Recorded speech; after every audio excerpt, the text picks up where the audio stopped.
Aujourd'hui, on est sur Wine Paris, le salon des vins et des spiritueux. On va à la rencontre de nos adhérents à Delft pour parler réemploi, recyclabilité et réduction. Suivez-nous.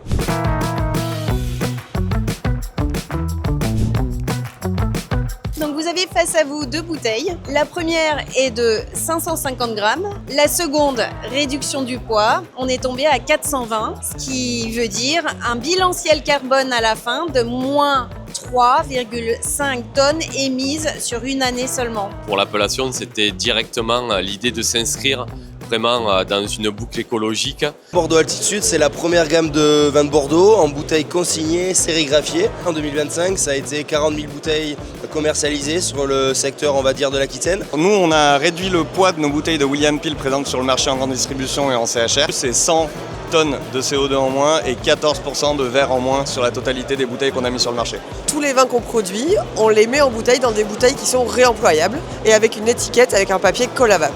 Le syndicat de l'AOP Picpoul de Pinet s'est vraiment saisi du projet de bouteille allégée depuis 2 ans déjà. Ça donne moins 22% de poids de verre sur chaque bouteille. On a réussi à réduire de 25% le poids de la bouteille tout en maintenant l'ADN de la bouteille originelle.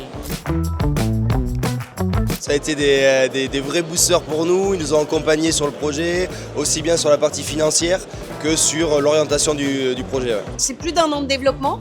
Très bel accompagnement, des points tout le long du chemin. Alors l'intérêt d'Adelft, c'est l'accompagnement financier qui est extrêmement simple. Parce qu'Adelft est effectivement hyper soutien en fait de tous ces projets-là. Et donc j'ai eu la chance d'être lauréate du dernier concours millésime d'Adelft. Sans Adelft, ce projet n'aurait pas pu voir le jour. Adelft a été bien intégré et on l'a ressenti collectivement comme vraiment un élément structurant.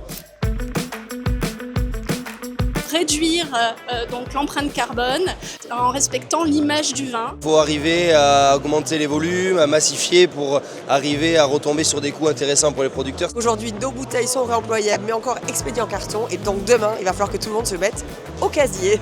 Début 2026, on va tester le réemploi en grande distribution et en CHR. Comment faire en sorte de rester attractif malgré la diminution du poids du verre? Ça, c'est tout un enjeu. Et là, l'objectif, c'est de travailler à sensibiliser les vignerons sur le fait de l'usage des bouteilles qui soient plus légères. C'est d'arriver à faire comprendre aux consommateurs qu'on peut réduire le poids d'une bouteille de vin en maintenant les codes de la viticulture et surtout la qualité et l'ADN de nos vins.